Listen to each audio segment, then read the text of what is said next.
The Toyota Corolla is the best-selling nameplate in the world with over 50 million units sold since 1966.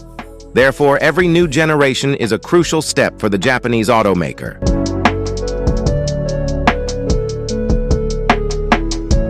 The designer opted for the four-door sedan body style instead of the five-door hatchback, which gave him more material to work on in terms of Toyota's latest styling language.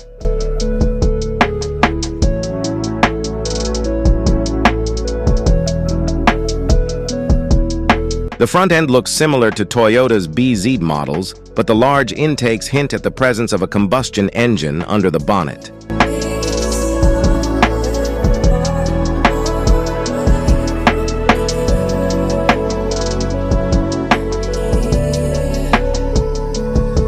Toyota will continue its dedication to environmentally friendly transportation by introducing a hybrid version of the 2025 Corolla.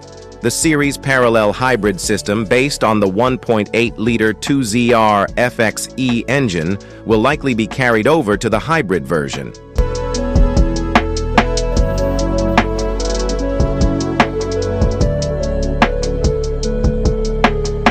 Back to the renderings, the tail is also an improvement compared to the current model, at least in our eyes, thanks to the slimmer LED lights and the more dynamic lines.